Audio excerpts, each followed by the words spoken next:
Welcome to episode 395 of In Touch with iOS, the show that talks about iPhone, iPad, Apple Watch, Apple TV, Vision Pro, Mac, and related technologies. I'm your host, Dave Ginsburg, and we have our usual suspects of the panel here. Let's start off with Jill McKinley. She's here in the first slot. How you doing, Jill? I'm doing great. Well, I'm glad you're here. Glad to be hanging out with you tonight. Marty Gensius is also here. How you doing, Marty? I've got pride in my stride and skip in my hip. that sounds like a good thing. Yeah. And sporting off his hat is Guy Searle. How you doing? Hi, Guy. I'm doing fine. This is my hat of intelligence. Yeah, with your little tie at the bottom there. Yeah, it's in case So in case smarts I don't actually blow manage to away. get on top of a surfboard, it keeps the hat from coming off. There you go. God. Oh, and, It's remarkably, it has a remarkable shape and color to it, considering it's made out of tinfoil. Well, I need something to keep away the aliens. there's that. If I knew it was Eric hat Bolden day, is- I would have got my hat down.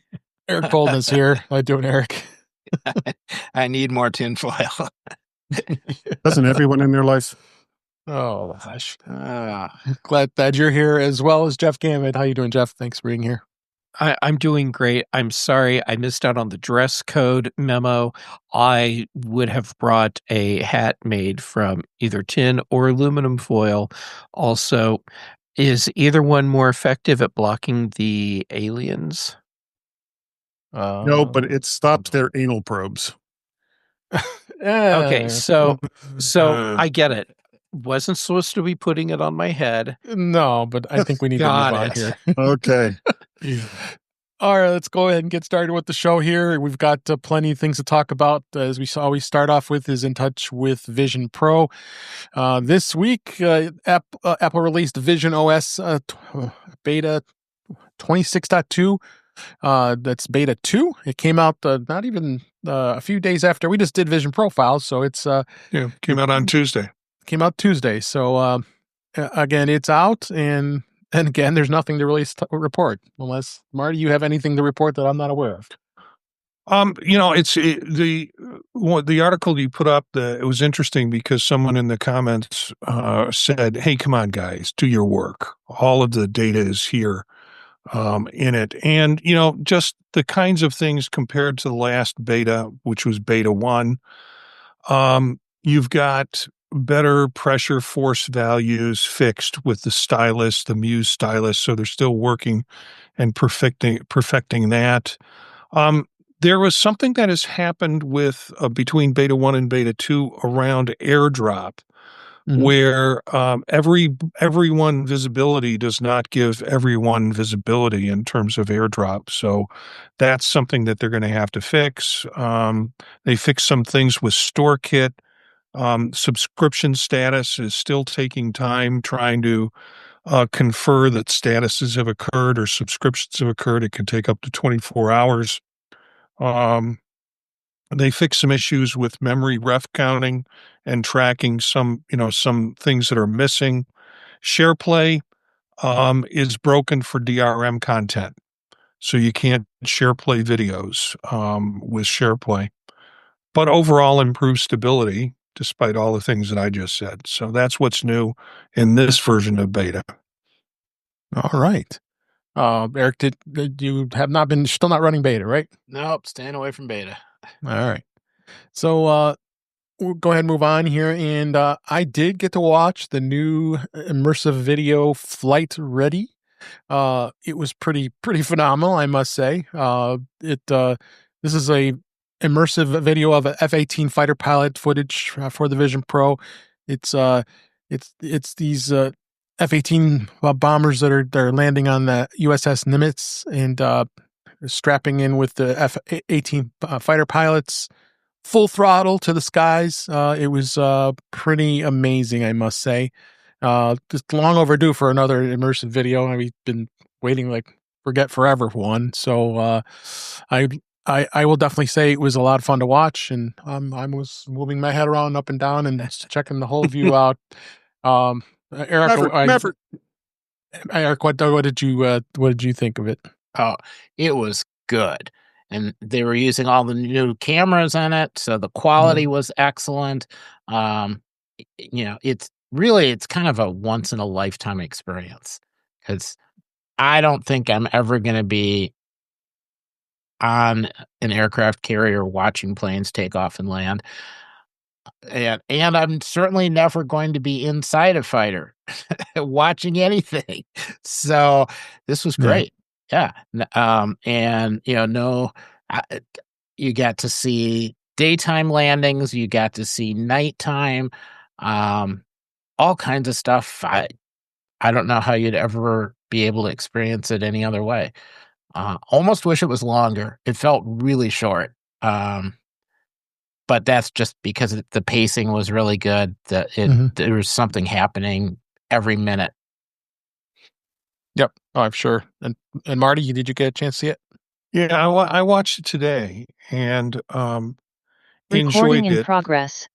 There was sort of a nagging thing that I had. There was some music that was kind of heavy metal type of sound, and I swear it was Motley Crue. It was. But I couldn't remember.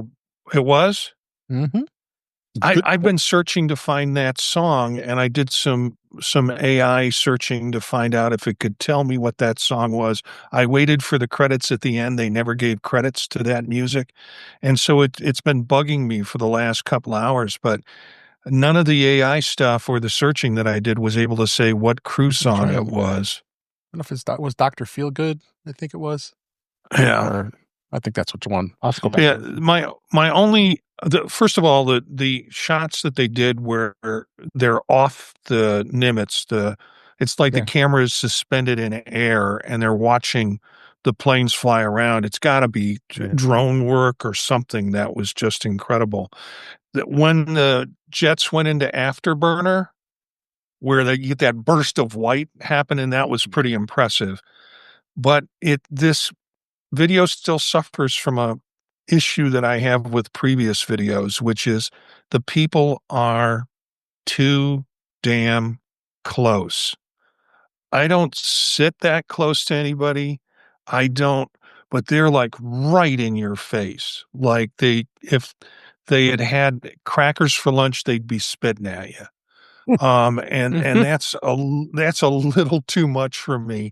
And I see that over and over with these videos, and it's like they don't do at least in our Western culture, the arm's length distance from the speaker that we're comfortable with. So I always feel a little uncomfortable looking directly into the pores of other people. Were you watching it in window mode, or were you watching it kind of more immersive? Immersive. I did immersive, yeah.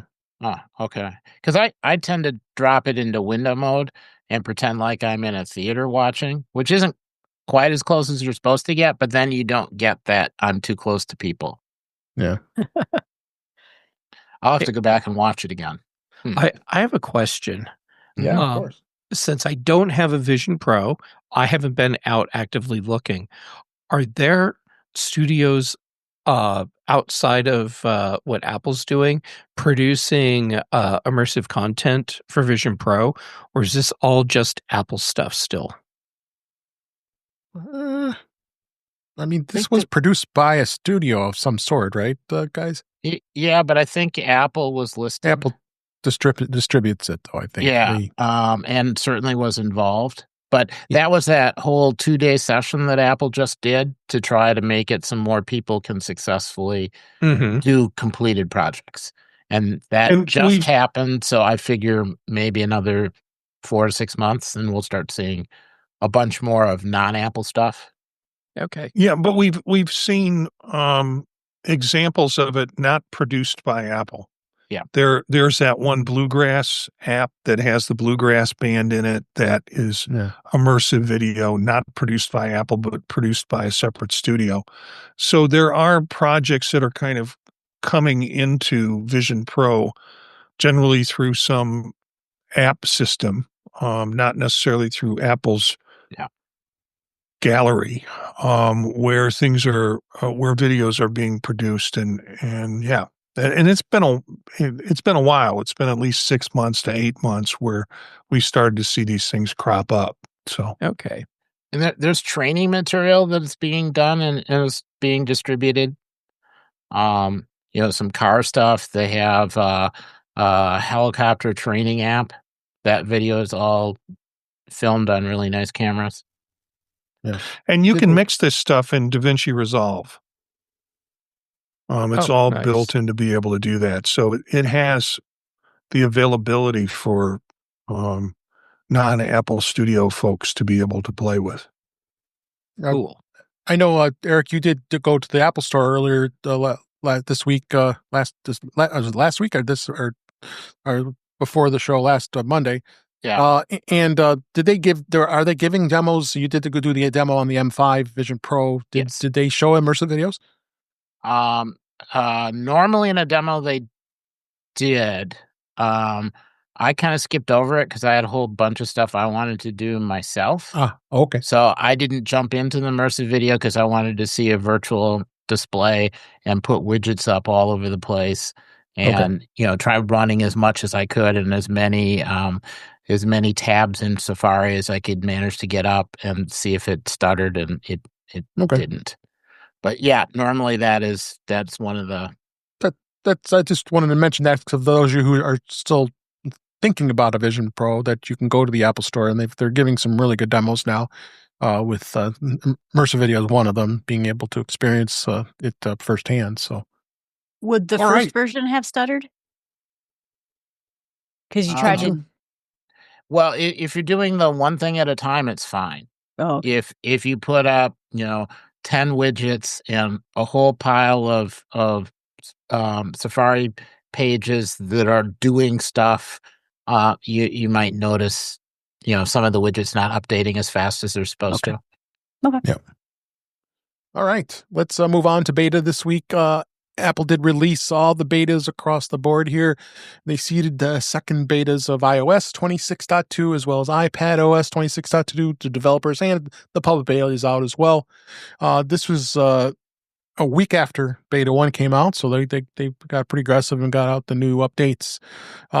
There's a lot of new stuff that was released out here for this. So it's some things, including the Measure app, got a liquid glass. You're going to start seeing it.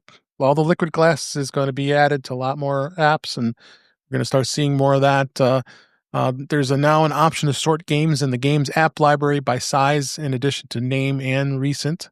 CarPlay's got some updates. I'll be touching upon that in a bit here. Menu animations. The pop-up menus now have a corner button where it's quicker, bouncier animation. So you're looking at a lot of visual stuff that you're looking here, including alerts are going to be changed with safety alerts and what there was in the beta, as well as other features you're going to be seeing. So, yep, it's continuing on. And Marty, what was your experience with your iPhone so far with that? It's fine. I haven't seen any changes. Haven't noticed any wow changes on it.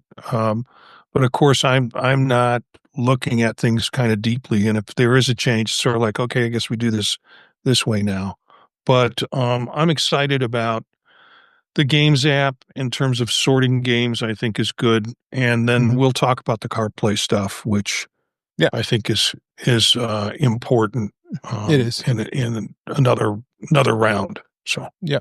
The guy, are you running a beta on yours, or did you hold back? No, I only have the one phone, so I'm desperately afraid to screw with it that much. Yeah. Unfortunately, I hadn't heard about this yet, so I haven't yet put the beta on the iPad. The thing is, with the iPad, I love it, but if it gets screwed up because of a beta, it's not the end of the world for me. It's not like I was putting it, here on my main Mac. Though I did put the latest developer beta on my Mac laptop, but I haven't really noticed any changes. Okay. Jeff, you tried it on your iPad? Yep. And it's everything seems to be running fine, which there you go. If I'm not like wailing, gnashing at the teeth, or just going on about something in the update, that's probably a good sign. Yeah. So a couple other things is there was next month there's going to be some new features in the CarPlay. It's a CarPlay setting that they added. This is extending the pinned conversations in the Messages app to CarPlay for quick access to your most frequent chats. Some drivers may prefer the classic view, but the list of individual conversations only. But now Apple is letting you choose. So it will introduce that setting.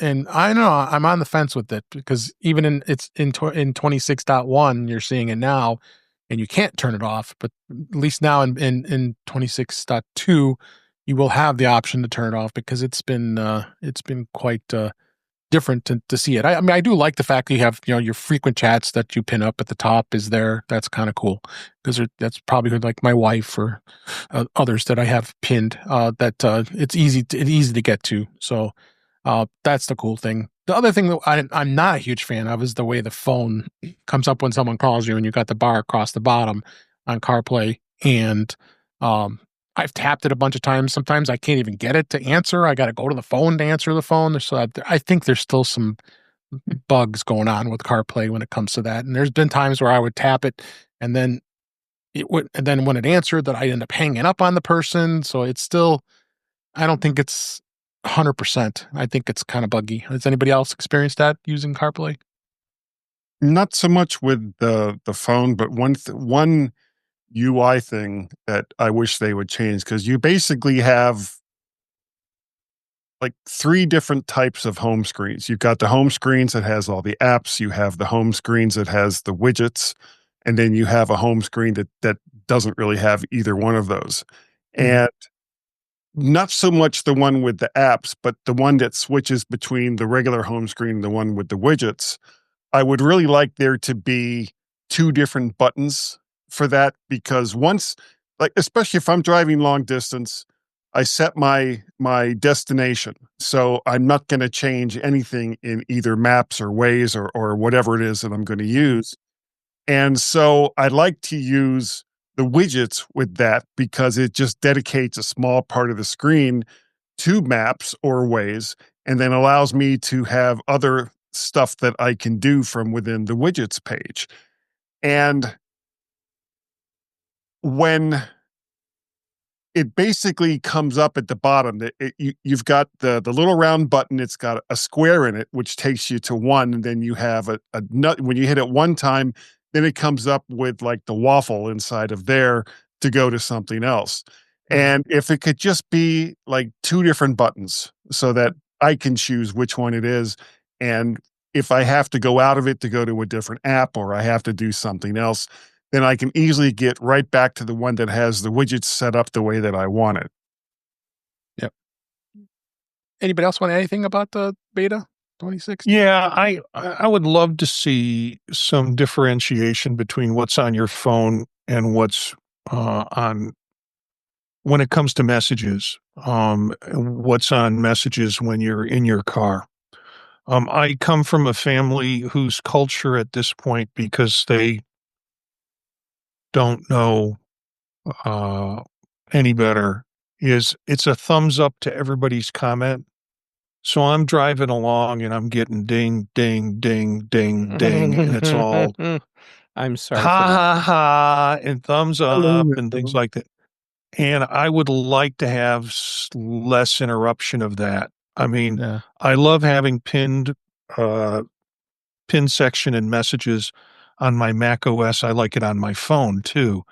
But on CarPlay, I'd like to be able to more effectively select who and what groups I want to silence, and more from a safety measure. I don't. It's distracted driving for me when that happens.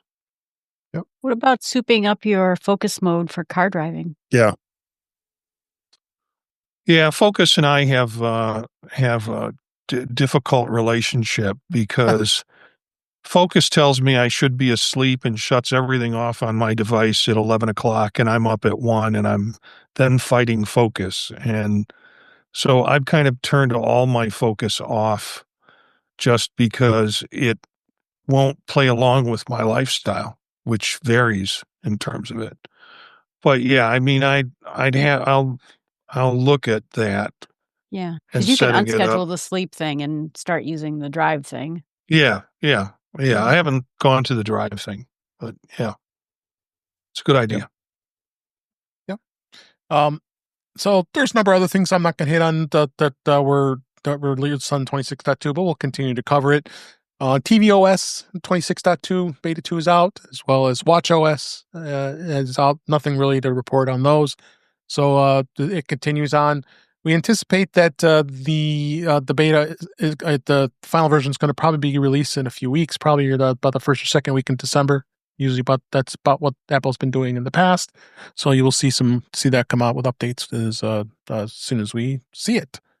And we move on to In Touch with Mac this week. They did, of course, release the beta for Mac OS Tahoe 26.2 beta 2. And like Guy said, there wasn't really a lot that you noticed with any upgrades with it. Pretty status quo. I don't know if Marty or Jeff or anybody else did experience anything different. I don't have it installed on anything. That's right. However, unless I see significant improvements in just the system overall, I don't care about adding more features. Mhm. But fixing the memory leak issues, the audio issues, Mhm. if I don't see a significant improvement in those things with 26.2, I think I'm at the point where I'm going to tell people, if you haven't installed macOS Big Lake yet, just skip it and let's wait for version 27. Yeah. Yeah. That's I mean the memory leaking hasn't been too bad for me, but I would agree with you if it's becoming buggy.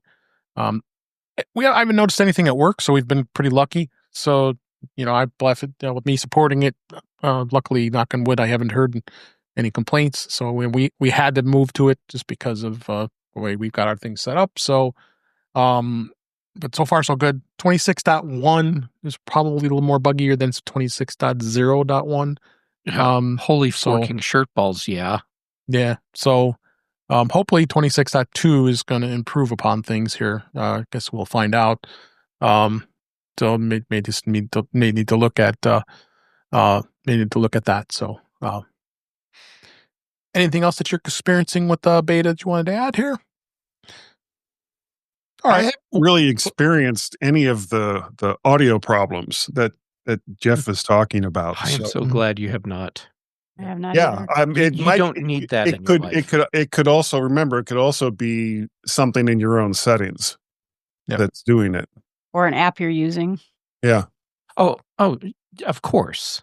Yeah. And there's a ton of variables, and I'm certain that I haven't exhausted all of the variables to test. Mhm. But I would think that the other people I know experiencing the same problems, since they're being as exhaustive in their experimenting as I am, they've likely hit things that I haven't. So what I'm hoping is either someone comes across the things where they're like, oh yeah, if you have this exact combination, you're going to have this problem. Or, hey, there's this one setting that I bet you haven't checked. Look at it and I'll be like, oh crap, yep. Yeah. But so far it's just been a bucket of disappointment. Oh. Yeah, I know. I'm actually really disappointed. Yeah. I had very high hopes for macOS Big Lake, and yet here we are. Yeah. Well, we'll see. We'll see what happens with 26.2. So moving on, just talking anything related to Mac, 1Password. We love 1Password. They Agile Bits, our fun company that has released that great program, did announce a redesigned unlock system for Mac and Windows that allows the app to open automatically when a user unlocks their device, which I like. The new setting lets 1Password unlock along with the operating system when a user authenticates with Face ID, Touch ID, or a PIN and or a system password. According to 1Password, this removes the repeated reauthentication many users encounter when returning to their computers after brief periods, and while still relying on the device's built-in authentication to validate. It is an optional feature that you can enable on this, and it's part of a broader update, including new security presets defining how frequent the app locks, because it does lock a lot, but we kind of are been kind of used to it. So I think this isn't a bad thing. If you want that option, be able to do it. So I haven't tried this yet. Jeff, have you any comments on this? I didn't know they were doing this. I guess I've me neither. been not paying attention, busy, whatever. But when I launched 1Password a day or two ago, like I was in the middle of, I need to log into this thing, do this thing right now, and I get this new pop-up asking me what settings I want, and I'm like, I just want to use my freaking passwords. And so I click something, and it says, okay, so you're not going to be using a password. And I'm like, oh, no, just cancel everything, which it let me do, and told me that it was going to maintain the settings I already had. So that was great. And I mean, they did a fantastic job of gracefully exiting out of all of that, so that I can go back and really decide if I want to change settings later. I'm probably going to keep mine incredibly strict. I like the idea that I have to re-enter my password on a very regular basis, but I'm already using the authentication with my Apple Watch at my desk, so it's not a big deal for me every few minutes to have to just double tap a button on my watch. But I do think this is cool. Make it easier for people to use a program that can otherwise be intimidating at times. Right. Yeah, I think it's good. This just got announced today as we record this, so that's probably why you hadn't seen it yet. Oh, okay. So in that case, this must have happened to me earlier today. Yeah. Okay, I don't even know what day it is anymore. Man, those aliens, when they abduct you, they really screw up your sense of time. They do. All those aurora, all the roars that were going on out there, messing you up here. Anybody else have any comments about 1Password and this new feature they're adding? All right. I'm glad to see it. Yeah, I am. It might get me to go back to using 1Password again. I've not recovered from forgetting my main password and losing all my passwords because I couldn't remember what it was. Because it was really you lose that key, you're screwed. Yeah. Yeah, I had a problem with them a couple of months ago, and it looked like they were signing me up for something. So I was like, well, I'm just going to drop you. And then I had second thoughts about it, but they had gone ahead and closed my account up. And I'm like, well, maybe I need to go back there and try and figure this mess out. So it hasn't been the best product for me, although I've had the product for years. And then just this last year, it seemed like there was a mishap or a mess up where I decided I was going to drop the product because I was getting really accustomed to Apple's password manager. Yeah, frankly. All right. You know, the Apple Password Manager app is pretty slick. And honestly, I think for the vast majority of people, it is all you need. Yeah, true. I always joke about my one friend who always, we always work on technical issues. And she's like, I'm not using a password app. No matter how much you tell me 1Password's great, I'm not using it. And then she goes back to the Mac I sold her, and she's using the Apple one. And I'm like, okay, I'm not going to say a word. Yeah. Yeah. Hey, as long as she's using it, that's what counts. That's right. Yeah. Okay, side note. I just went into 1Password settings after unlocking it with my Apple Watch to look at the security settings, because I'm curious if you're like someone like me who I need to do a thing right now, get your stupid whatever pop-up thing out of my face and let me do my job kind of person. I know. I probably need therapy. Mm. Is it easy to go back and find the thing to do the settings later if you want to? And the answer is yes. And it shows for my app unlock preset that I have it set as custom, Okay. which is exactly right because I set it all up after or long ago, exactly the way I want it, and it did not change it after the pop-up. So, and then it gives you a button where you click security review and it lets you pick exactly what you want right there. Yep. So super cool. Well done. Yeah. Yeah. Well done. All right, let's go ahead and move on. Another little discussion I'd like to have. I can't believe it. It's been 5 years since the M1 Apple Silicon processor came out.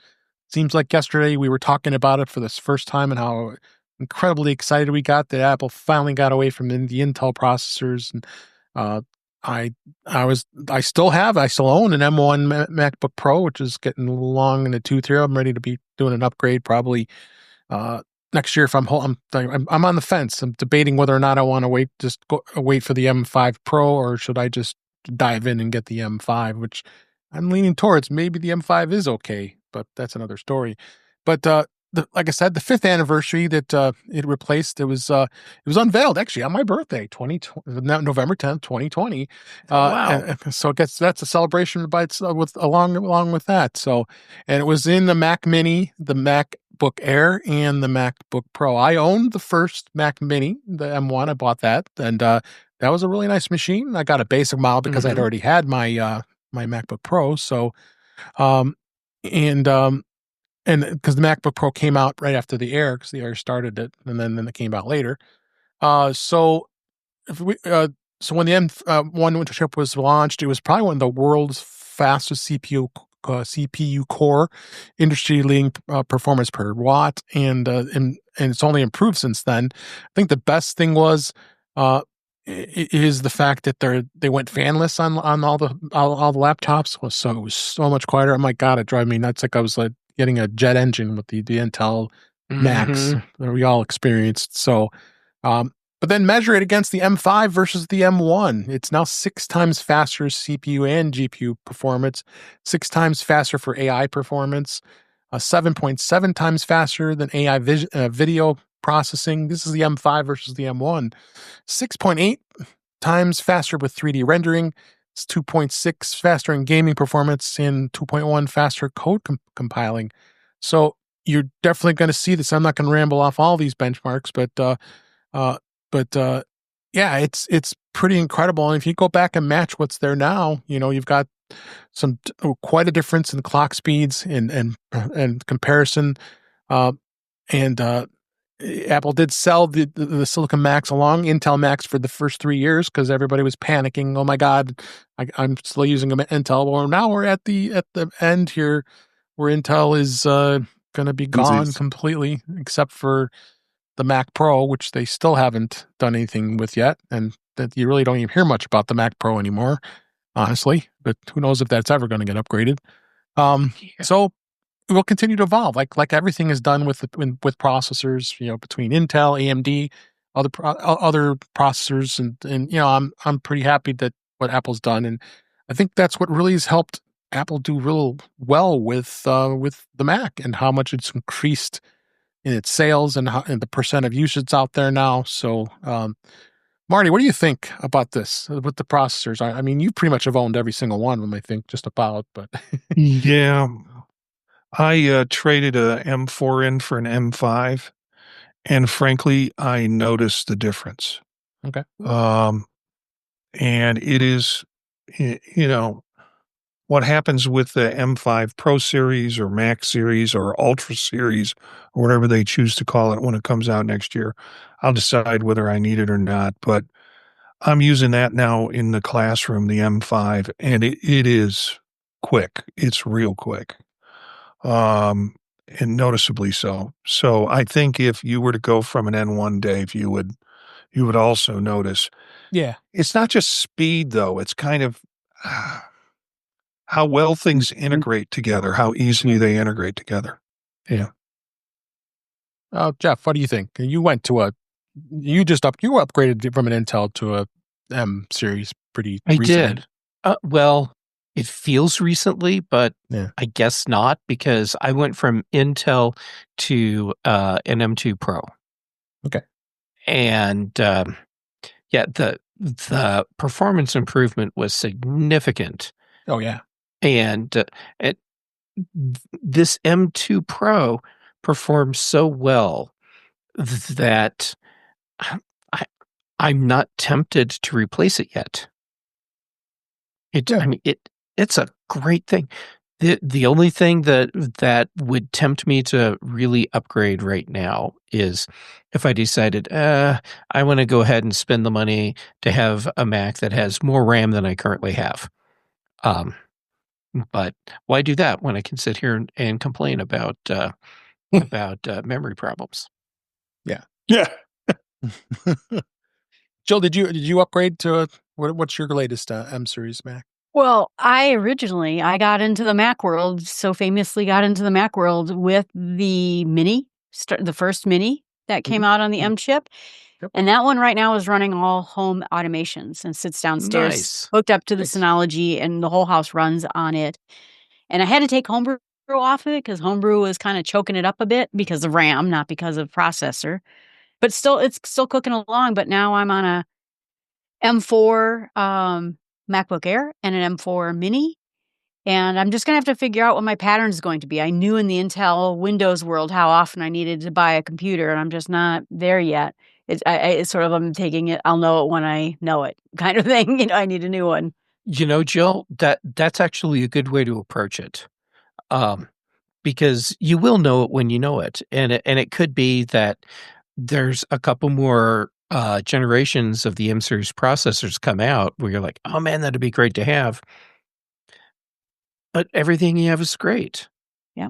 And my friend now has the M1 MacBook Pro that I bought originally, which was my first purchased MacBook Pro or Mac. Mm-hmm. And it's cooking along just fine for her. She doesn't edit video and audio like I do. It's a little machine. Yep. So, good news. I agree. And Guy, I remember go ahead. I remember telling myself, I can't wait to get a Mac. They now have Intel processors. That's what made me decide to finally go all Mac. I mean, when 2006 when the Intel came out. Right. Yep. Guy, you just got a Mac Mini not too long ago, right? You have the M4? Yeah. Once I found out that I was going to lose my job, it was like, well, if I don't get one now, while I still have a decent amount of money coming in, it might be a while before I change it out. And I was still working with a relatively high-end M1 Mac Mini, which was such a good machine. My wife is using it now. And, so I'm on an M4 Pro. And when the M5s were announced, I was just kind of meh. I just didn't see any reason whatsoever to change it out. Now, I do have an M1 16-inch MacBook Pro. And that's the one that I've been putting the betas on and stuff. And I've got to say, even that, when I switch between the M4 Pro and the M1, I can feel, not necessarily see, but I can feel a little bit of difference as far as speed goes and the rest. But honestly, not enough to make me shell out over $2,000 to replace it with something else. Yeah. And, what you were talking about the Mac Pro still being on Intel, it's almost become that weird cousin that you give a piece of cake to at the family events and then have it sit in a corner while everybody else is discussing serious stuff, and it just happily eats, happily eats cake and watches Popeye cartoons. And it's, and I don't know I didn't if know Apple, you were watching me, Guy. huh? I was going to say, that story's a little too close to Guy. That just came out of who he was. And it was right there in the also moment. really oddly specific. Yeah. But not the King features. It had to be the Fleischer brother ones because those were better. Well, that just goes without saying. Yeah, Fleischer brothers. Their Superman ones were good too. But anyway, getting back on point. The fact that the M series chips just hit it out of the park right at the very beginning means that there are tons of people that are still on M1 machines and may not replace them for another 4 or 5 years. There's really no reason to.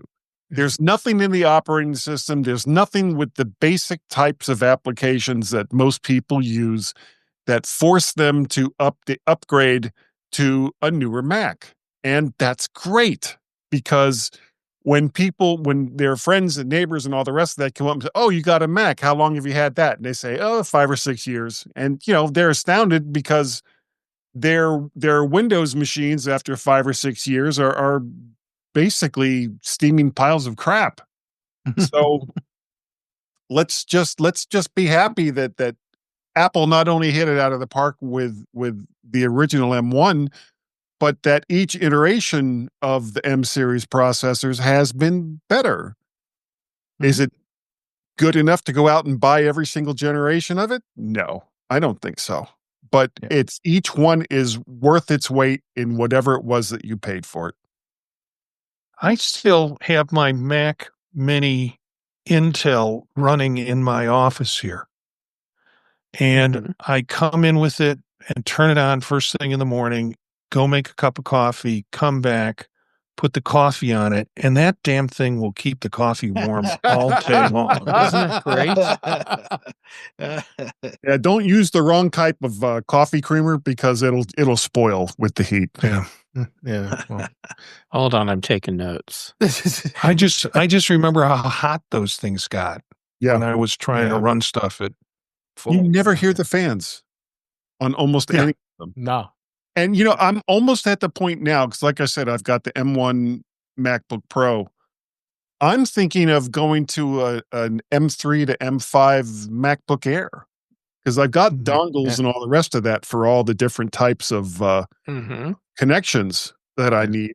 So do I need all of the connections that's on the MacBook Pro versus the MacBook Air, which just has the 2 USB 4/Thunderbolt 4 connections? And I don't think I do. I think, and the 15-inch, it's a beautiful screen. It's so light.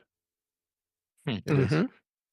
I was having some trouble with the M1 Pro. It was more of a software issue than a hardware issue. So my laptop. So then I've had this M4 Pro Mac Mini, and I've now made it my primary device. And I'm like, what the hell was I doing not using this? Because the performance on this is like, I've got the M4 Pro with 24 gigs of RAM, the only thing is I should have probably bought a little bit bigger drive. It's only got 512, but I'm getting by, and I got a ton of I'm insane with external drives. I've become an obsession. You should see the stack of them I have sitting on my desk here. It's crazy.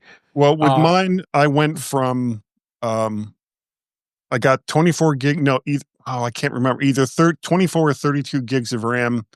And I went all out, not all out, but I went with a 2 terabyte internal drive. Yeah. You got to do it. So anyway, that's what's great about it. And we'll talk, I'm going to save talking about the iPad, where that's come next week, because we can hit that as a topic then next week about that change with when the M series came out. But meanwhile, let's move on and hit some news this week. Apple is developing these 5 new satellite features for the iPhone. This was, of course, from the Gurminator. Mark Gurman reported this week and the Powered On newsletter. So what Apple's going to do, it's going to bring a series of new satellite connectivity features. It will now be able to do Apple Maps via satellite. What a concept that is, without cellular or Wi-Fi, and that's huge, because people are traveling, and a lot of times you've had to work around it by downloading the maps before you go out on your trip, and then you have it stored on the iPhone. Why would you want to do that? So now you're going to be able to do it that way. Photos and messages via satellite. So now you'll be able to support for sending photos in the Messages app using satellite connectivity. A lot of times you want to send a photo, but especially if you're in distress, you want to be able to show what's going on and what's going on, what you're doing here. Satellite over... Go ahead. No, what you're eating. Well, yeah. Okay. And then satellite over 5G, which supports the 5G NTN, which is allowing cell towers to use satellites for increased coverage. That's point of technology. It's just What just so satellites rapidly. are they using? I'm not sure what satellites they're using, but I wouldn't be surprised if maybe SpaceX or Oh, you others mean Starlink stuff? or Starlink might be involved too. Yeah. So I don't know if Apple has a partnership with Starlink yet, No, I don't think so. but it wouldn't surprise me if they've at least broached wow, talk about mangling a sentence. It wouldn't surprise me if they've at least talked casually about doing that. Over drinks. Over drinks. They're saying Apple could create a paid option for extended connectivity with a company like SpaceX. And then the government did add that there has been discussions in the company about offering its own satellite service, but that concerns that Apple shouldn't act like a carrier, stiff that possibility. I don't see Apple wanting to be a carrier. I mean, it's just the sheer number of satellites that you have to put up for complete coverage. Right. There's already, I think, at least 3 different services with many more on the way that are just putting up satellites all over the place. It kind of reminds me of Wall-E when they take off Earth and just burst through all the space junk that's up there. Yeah. If they could just provide a set of satellites that I know crazy talk that could be shared amongst different companies so that we wouldn't need so many up there because I mean eventually they either wear out or have to be replaced or there's newer technology or things along those lines. And okay, SpaceX is doing pretty well at putting rockets up and getting the most expensive part of them back down, but there's only a limit of what you can do for that before you start kind of not only running out of resources, but I don't even know the words. It's just the sheer amount of pollution that occurs for each one of these rocket launches, and SpaceX is doing them 2 to 3 times a week sometimes. Yeah, seems it. Marty, you've been quiet. What's your thoughts on this? I am not gonna be like Jill and Eric and walk out in the woods and get lost. Frankly, the only time I attempted to use satellite was when I was on a plane and was able to get it on a plane because I couldn't get ground and I shouldn't have had my phone on anyway. So don't come and arrest me. You just but I don't have the use case for it in terms of makes sense. Terms of satellites. So if they do it, great, more power to them. It probably will not be something that I get into. Well, do you think that eventually that satellite service will become fast enough to replace cell service and towers? Anything's possible. Isn't that what the Starlink is? What's the advantage of having it up in the sky versus having it on the ground? Less clutter on the ground. More clutter in space. Yeah, pretty much. In SpaceX has brought down a few satellites. Well, they didn't want them to come down, but they came down by accident. Yeah. So if a tower falls in the forest, if a tower falls in the forest, you don't. And nobody has coverage. Would they know it? Right. Yeah. All right. Anybody else want to add anything before we move on? Yeah, I was gonna say, I did some research on it, previous, because when I was thinking about buying the watch, and Garmin and others use something that's called high distance satellites, which means you may not get connectivity every moment of every time, but when you lock in, it locks in for a long time. Apple uses something from a Globalstar company, and these are low orbit satellites, which is I don't know this company at all, but essentially they are constantly everywhere all the time. And so you will always have access to something at any given minute. And that's what makes Apple a little bit different than what Garmin does. And the access is better. But it reminds me of being in an airplane, right? When we first started the airplane, you had to pay for it. And then they said, okay, fine, you can text your friends with it for free. And then suddenly it's, well, okay, let's put Telegram and WhatsApp. And it's nice to have everywhere. And like I said, I was out in the cornfield taking pictures of auroras and I had no internet connection. And it was nice to know that if one of these giant rabid raccoons walked out of the field and tried to eat me, I could call for help. So Or get them to call for help. Get them for, They're Their fingers smart don't do little well on the guys. phone and the Mm. watch. Yep. Yeah. All right. Frickin' Let's trash pandas. Yeah, let's go ahead and move on. Apple did announce that this is actually earlier this week on the digital passport that's coming out. Actually, that was announced yesterday as we record this. That Apple iPhone users can now create a digital ID in the Apple Wallet app based on information from their U.S. passport. To create a passport, then looks like Eric has already set it up. I haven't done it yet. To create that and present a digital ID based on a U.S. passport, you need an iPhone 11 or later, running iOS 26.1 or later, an Apple Watch Series 6 or later, and running watchOS 26.1 or later. You need Face ID, Touch ID, and Bluetooth turn on, Apple account with two-factor authentication, so all the normal stuff that you have these days. You do have to have a valid passport that is not expired, and it's only the United States. So you create that ID. You just go right into it, and you know what? I'll have Eric tell you how he did it and how easy it was. Yeah, you go in the wallet, hit the plus, and then go down to IDs and say you want to add one, and there's a choice. I ran into a few problems because it didn't believe I was who I was. We don't either. So the scanning the passport, that was easy. You open the page that's got your picture and has all the data, and you hold it up, and it says, get closer, no, further away, line it all up. So do it someplace with good lighting, and it grabs that data. Then it shows you an animation of flipping back through the book to the other side of the book, and then it wants you to put your phone down to scan the chip in the passport. That took me twice because the first time I was a little off kilter and it didn't read it. And then it says, don't move. I'm not done yet. I'm not. And then it throws up a little progress bar. It takes a bit of time to do that scan. Yeah. But it works pretty well. And then it wants you to do like a face recognition thing. And it's like 3 or 4 passes. Once just of your face, then it wants you to move your face so that you're not just holding up a picture of somebody and pretending to be that person.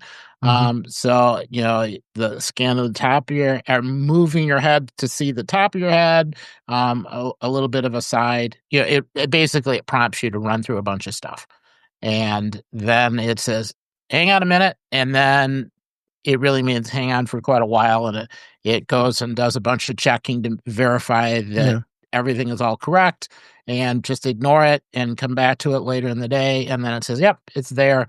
And then it pops up you double click the side of your phone and scan through, and the ID's right there. And it just says it's an ID, and you can't really use it unless you're someplace with somebody that has a reader. So probably airports will be the most useful. Right. So CSA is, I'm glad you brought that up. It's limited to the United States. You cannot travel with it international. So if you're going out of the country, you have to keep your passport. You have to have it with you. Just like the driver's license, Yeah. Just because you have a driver's license in your phone doesn't mean don't take your driver's license. Right. There was a bit of a caveat with that because there's only 12 states that have it right now. So, but that's the big thing to be aware of, that, it can only be used in the United States, but it's nice that this is going to be a valid ID regardless. I mean, obviously have your driver's license with you and you can use this digital ID and should be good. Anybody else have thoughts about this? Jeff, what do you think? Okay. Living in a state where we've had digital ID, pretty much since Apple started the whole program, and putting my driver's license in, I'm all for this, because the more we have features like this in our phones, the more pressure we're going to have on states to adopt support for it. And like here in Colorado, early adopter state for your driver's license, and yet we still have like 5 or 6 jurisdictions in the whole state that will recognize it. Now I'm supposed to be able to go into like any store that requires an ID and present digital ID, but most of them don't even know what it is. Right. So that said, you still have to carry physical ID all the time. But being able to have my passport in there as well, I really like that, especially because, you're going to use it for traveling. And I found that being in airports that accept digital ID, it is wonderful. I have to say pre-check for me to get completely through TSA now. It's tap my phone. It verifies that the face matches the ID. It's already linked to my boarding pass. I'm done. And it's wonderful. Being able to do the same thing with passport, sign me up. The only reason I haven't set it up yet is because I didn't have time yesterday or today to go pull out my passport and do it. Otherwise, it would already be on my phone. Yeah, I haven't either. So, Marty, you have any thoughts on this? Yeah, I see the value of it. I also do clear in airports. So those airports that have clear, it's all biometric. For me, the value of it is, of course you're going to take your passport with you when you go to a foreign country. But if you lose your passport or it gets stolen and you still have your phone, you go to the embassy, you've got better information to give them related to your passport and to your identity. So I'm hoping if that ever happens, that will be accepted at U.S. embassies in terms of being able to move that. When I traveled internationally, I used to make photocopies of my passport and put it in my suitcase and told other people who'd never done that to go ahead and do that too, just so you had, even if it was a photocopy, you had some, proof of identity or something that you could use to rectify the problem if you lost it. Yeah. Anything else you want to add? Eric is on the streamer showing his passport on his watch. So, and it's an option. You can add it just to the phone or the phone and the watch. That's kind of nice. All right. They can ID me when I fall off a mountain in the middle of nowhere. Yeah, exactly. It sounds like it only took you 3 days to do it too, Eric, which is great. Yeah. And all that was just trying to remember where the lockbox was that had the passport in it. Yeah. Oh my gosh. So, all right, let's move on to this bizarre thing that Apple released this week. They debut the iPhone Pocket. Do I smell iPod socks? This is the only if you didn't wash them. Oh, yeah. Hopefully you're not smelling socks. No, I hope not. This is a iPod sock style accessory. Apple has teamed up with a Japanese fashion house called Izzy Misaki to launch a iPhone Pocket, a 3D knitted limited edition accessory designed to carry an iPhone, AirPods, and other everyday items. The accessory is a stretchy pocket, unlike the iPod sock, but elongated to form a strap made of ribbed elastic textile that fully encloses an iPhone, yet allows you to glimpse the display by the concept of a piece of cloth, and describes it as exploring the joy of wearing iPhone in your own way. Okay, well, it has two versions. It comes in a short strap design available in 8 colors for $149.95, and it has a long strap design with 3 colors at $229.95. And we can go on and on about Apple, and they're saying how great this is, and I think it's going to be just like the iPod socks, right, Jeff? After you sneeze. Oh, sorry about the sneeze. Yeah, I thought this was a joke at first, Me like too.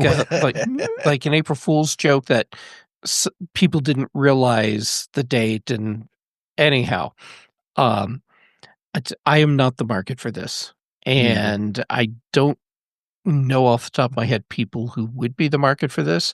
However, if Apple's making it, that there must be a market for it. There's a sucker born every minute. Yeah.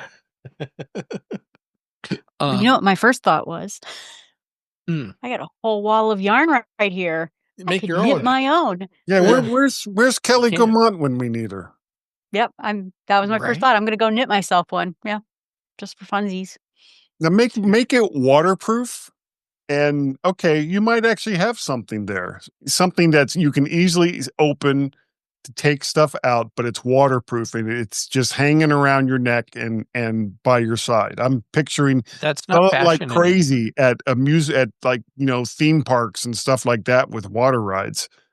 Heck, I'd buy one, not at these prices, but Come yeah, on. Now, yeah, there are a bunch of people buying Hermes watch bands.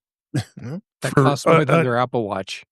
Yeah, that basically just attach around your wrist and carry your watch around.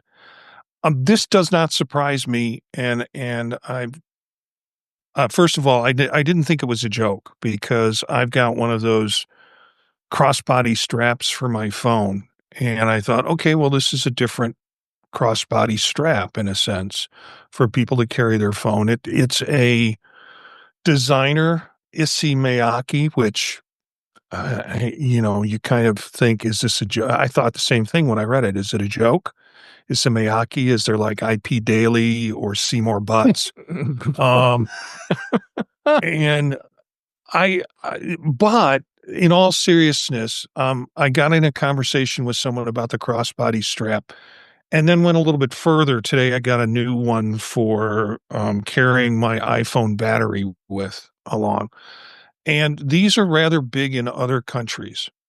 So I don't think it's speaking to our market whatsoever. Those of us who like to carry our phone in our back pocket and sit on it occasionally, it's not speaking to that market. It's speaking to a European or I think principally an Asian market. Yeah. Well, according to the newsroom release from Apple directly, customers can purchase the iPhone Pocket beginning Friday, November 14th. That's tomorrow as we record here. Select Apple Store locations and Apple.com in France, Greater China, Italy, Japan, Singapore, South Korea, and the UK and the US, just in time for the holidays. Apple specialists in stores and online can help customers mix and match different lengths, colors with their iPhone, style their iPhone Pocket, and purchase their new favorite accessory. I can't wait. And if you look at the list here of what stores are going to carry it, it's all over, many across the world, and only one store. It's in, what a surprise, New York City, the Soho store. Yeah. So New York City. Get a rope. Yeah. So Well, go I run mean, out and buy one of those. I figure anyone stylish enough to be wearing designer clothing with no pockets, this is made for them. Yeah. Quite Next literally. Yeah. Exactly. Hey, hell froze over. Tesla is working on adding Apple CarPlay support to their vehicles. Can you believe it? Nope. Tesla is working on adding support for Apple CarPlay in its vehicles, according to our pal Marker, the Germinator. He reports that Tesla, of course, relies on its own infotainment software system, which integrates vehicle functions, navigation, browsing, and blah, blah, blah. But I guess they're kind of thinking that might be they have to abruptly reverse course because sales for Teslas have been quite down lately. And all of us on this panel would not want to rent a car without having CarPlay in their car, let alone not owning a car that has it. So yeah, I can't believe it. Tesla's going to add CarPlay. Oh, all is forgiven. No, I'll just get another vehicle that has CarPlay in it. But I don't think any of the EVs have them. I mean, maybe the Ford 150, I don't know, but not many of them do. Yeah, I mean, we know the whole Certainly not the GM GM. debacle, so I mean, that's yeah. But is this going to help Tesla sell cars? I'm questioning that. I think the problem with Tesla sales, while people complain about the lack of CarPlay, it's not the CarPlay that's become the problem. There are other issues that are playing into this. I mean, there's The quality owner? control. There's, yep. Elon Musk is very controversial, and a lot of people are not buying because he's part of the company. I drive down the road. It's called the Diagonal. It's a highway that directly connects Boulder and Longmont. Zip along 65 miles an hour, and I've seen a Tesla Cybertruck going the opposite direction. Watched a side panel just blow right off into the median. And anyhow, I think Tesla has bigger problems right now than whether or not they have CarPlay. I heard adding CarPlay was what got him his $1 trillion bonus. Oh, well, there you go. Worth it. You know, I mean, I think from my point of view is I'm probably never going to buy an EV. But let's say I won, it just doesn't fit my life, right? I just cannot buy an EV. I go out camping a lot, but if I were to win the lottery and decide I wanted to have a second car, Tesla would probably be the car I would get for an EV. But then I would get stuck and say, well, I have to have CarPlay. I must have CarPlay. And this would be a big deal to me. This would push me over the edge if, like I said, I won the I won the lottery and decided to get an EV just to have. And I think there's a lot of people in my town that drive EVs and drive Teslas. I don't know. I just think it's a boon for them to be the only EV company, right? I mean, probably Honda, has very limited number of EVs, or Kia or something that might go with CarPlay, but most of the big manufacturers of EVs decided not to. Jim Ray in the chat. Yep. Hey, He's Jim. pointing out So Hyundai, Kia, Genesis, Ford, BMW, Mercedes, Volvo, Polestar, and he says probably a couple more. Yeah. Yeah, so it's all, but yeah, I think it's a big deal. I looked at Subaru EV and with wanting CarPlay in it, but that was not enough to convince my wife that we should get an EV. So. Yeah. But you tried. Well done. Yeah. Worth a shot. I think that it would be interesting to see. It looks like they're just going to kind of containerize this and roll it out that way. So it'll be interesting to see if they can roll it out to all of the existing cars. Because I can see it maybe being useful in the used car market. Yeah. So, all right. Last story I want to wrap up for this week. And it just got announced today as we record this. Major League Soccer is coming to Apple TV in 2026. You kind of think, what? They've already had it. Oh no, what's happening is in the beginning of 2026, all MLS matches, of course, if you don't know what MLS is, that's Major League Soccer in the US, will be available to stream on Apple TV subscribers at no additional cost. So it's going to be included. So every regular season match, including the League Cups and everything, you'll be able to watch it for free, included in the subscription to Apple TV Plus, which is $12.99 a month if it's standalone. Interestingly enough, and just not even a month ago, Apple announced a partnership and signed with F1. So they're going to be showing all the F1. So there's going to be no paywall for that either. Of course, you still have MLB. I think that contract's still going for another year of the Friday Night Baseball. So I'm kind of seeing a trend here because right now, I think most people know YouTube TV has a embroiled battle between Disney right now. Because I can't watch ABC and I can't watch ESPN or any Disney properties on YouTube TV, which is very annoying. So I think you're going to start seeing these trends that I think a lot of these types of pay services are just going to, we'll just include it and just, adjust the price accordingly. See what the kind of demand is, because you got so many of them like that. Well, this just shows you how incredibly large and how much Apple TV has grown. I'm still not used to saying Apple TV Plus anymore. It's now Apple TV. Which is I think a good marketing move on their part. We've talked about that. So, this is definitely this could trend it to the market to others to follow suit with this. So, what are your thoughts on this, Jeff? Well, first, I'm surprised. Yeah, me too.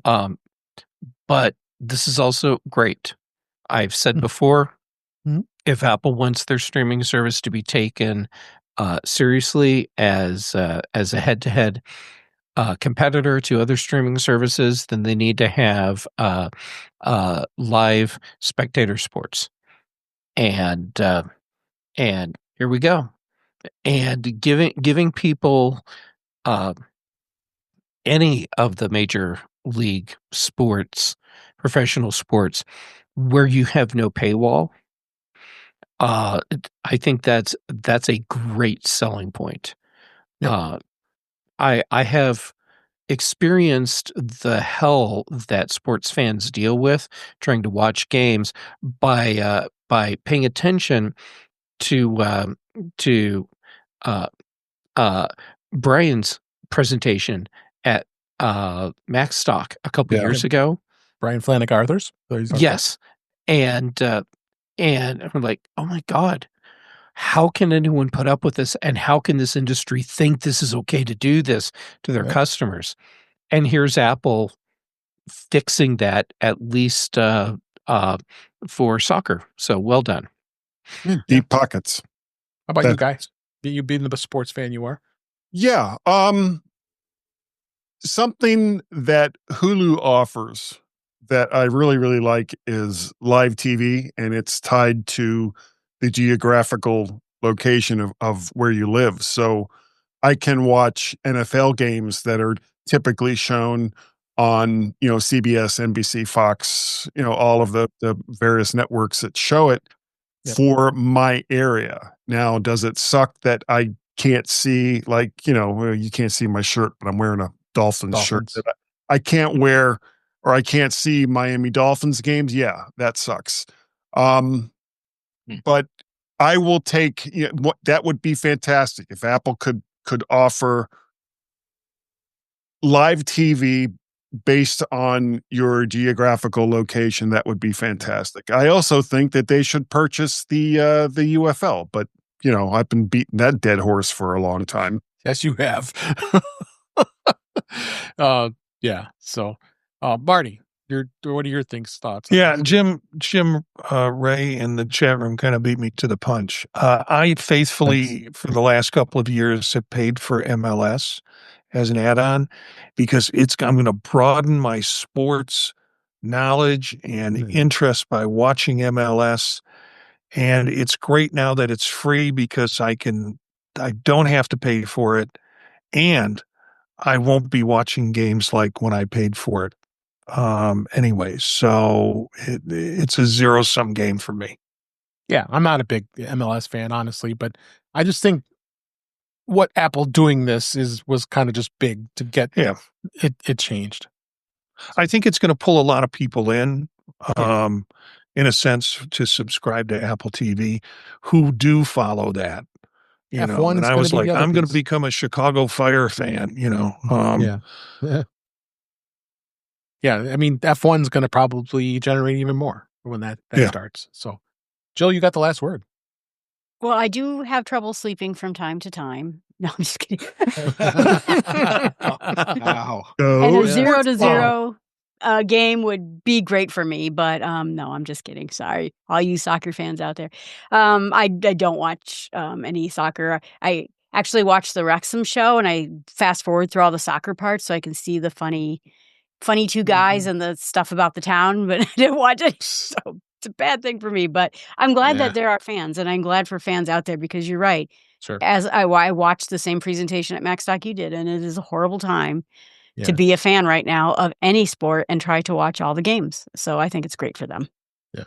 Actually, Eric's the last word. So let Eric. I was just going to, go ahead, Eric. Well, I like watching Toronto and DC. and that, and only occasionally do I come across somebody who also watches soccer, and I certainly don't watch it other than like occasionally. But it's nice now to be able to say, "Yep, a game is on. Just go watch it." I think it also will help keep Apple devices in the hands of more people. Absolutely, because Go then ahead, you can see Marty, the game go ahead. wherever. Go ahead and Yeah, add your just- last word. I thought it would be really cool if they do this service, but then it would also be rather simple to do if they did with Vision. If you're watching it through Vision Pro, you got a tabletop, like we've seen with some of the apps, like the sailing apps that they have, or the sailing competition apps, or watching planes land at airports, that you can do a tabletop that has the track that where the cars are going around in F1, or where the players are on the field in MLS. Just it would be an added piece to that technology. I was thinking if you could walk along the field, and just turn your head in any direction and just see. Yeah, well, they're going to be doing that with like Lakers games or some of the Lakers games, but it hasn't gone full scale yet. We'll be talking about that when that happens. Yeah. All right. Well, this was a great show. Thanks, everybody, for being here this week, and everybody watching and listening. I really appreciate it. So let's go ahead and wrap up. This is a wrap for this week. Please send your comments, questions, and suggestions to our email address, which is feedback@intouchwithios.com. You can follow us on BlueSky and Mastodon at InTouchWithIOS. Support the show. Buy me a coffee at intouchwithios.com/coffee. We really appreciate it. You can become a patron of the show by going to patreon.com/intouchwithios. We have 2 tiers to be able to support the show. We would really appreciate it. Make sure you like, share, and subscribe when you're so you're notified when we're live streaming. That is Thursday nights at 8 p.m. Eastern, 5 p.m. Pacific on our YouTube channel. That's youtube.com/intouchwithios, where we had Witherbucket, and we've had a bunch of other folks in the chat. Thanks for being out here this week. You can also watch the past live streams and the current ones, as well as listen to past shows. You can subscribe to the show in your favorite podcatcher, including Pocket Casts, Overcast, Apple Podcasts, many others. Better yet, just go to our website. It's intouchwithios.com, where all the links to all the ways to listen to us are there on that site. I am Dave Ginsburg. You can find me on BlueSky and Mastodon at DaveG65. Guys, Earl, thanks so much for being here. Where can people find you? Well, thanks for having me. You can sometimes find me over on Mac Voices on Tuesday night with the usual crowd. Some of them, or most of them, are actually right here in front of you as we speak. Dave continuously not only does he let me on, he asks me to be on In Touch with iOS, and you can take that up with him. However, the main thing that I'm doing, of course, is the G-Men Show with Gaz Maz. We've been doing this show in one form or another since 2010. You can email us at gmenshow@icloud.com. We are also Mac Parrot and Vert Shark over on Squax and Sky Blues. And of course, you can find the Vert Shark channel over on the YouTubes. We have a Google Voice number that is 703-828-4677. Thank you. Thank you. Eric Bolden, thanks you for being here. How can people find you? I can be found staring at the space fires in the middle of a field. Otherwise, on Mastodon at EA Bolden at mas.to. Monday nights, doing all my VisionOS stuff on Vision Profiles. Tuesdays, Mac Voices Live for Mac OS and other news. And of course, here on Thursdays, rounding up everything, capping off the week on In Touch with iOS. All right. Jeff Gammon, thank you for being here. Where can people find you? Okay, well, when I'm not making stupid jokes about Me. waves hands in the air. Yeah. How about Jay Gammett on social media, mostly on BlueSky, Mastodon, and PixelFed. Wow, I shouldn't have had to think about that. And then for shows on Chuck Joyner's Mac Voices Live, Here With You on In Touch With iOS, on the British Tech Network for The Big Show and The Mac Show. Brian Chaffin and I do The Context Machine, and Patrice Brendamore and I do Retro Rewatch. Excellent. Thank you. And Marty Gensius, thank you for being here. Where can people find you? You can find me at Gensius, Jencius, at BlueSky, and also on Mastodon. Monday nights with Vision Profiles with Eric and Dave at 9 p.m. Eastern Time, streaming on YouTube. Tuesdays with Chuck Joyner on Mac Voices. Thursdays here. And other projects I'm involved in is at thepodtalk.net. One in particular I started called Fade to Chat, which is movies from the 30s, 40s, and 50s. I do with Cindy Rotz, and we just finished Lawrence of Arabia, and the next show we're going to do is Duck Soup. So it's fun to get into some of the history of that and talk about it. But particularly, and we didn't steal this from Jeff and Retro Rewatch, but we're running into movies that we can't believe the other person hasn't seen yet. And that's the fun part. One. Yeah. That would be most of them for me. So, thanks for being here, Marty. Appreciate it. And last but certainly not least, Jill McKinley. It's always a pleasure having you here. Where can people find you? Thank you for having me. You can find everything I do at jillfromthenorthwoods.com. And I have a productivity podcast called Start With Small Steps, where I just talk about kind of fixing your life one small step at a time. And Buzz, Blossom, and Squeak, which is about nature right outside your front door. Half the time, I'm standing in the middle of the cornfield in the middle of the night and thinking, what made that noise? And then I'll do a podcast about it. Or what weird bug did I see on my back screen door? And, so it's about just not deep dive into science, but just noticing the world around you. So. All right. Thank you so much, Jill. Thanks, everybody, for listening, for watching, and being here and supporting the show. We really appreciate it. And we'll be back next week. But until next time, we'll talk again soon.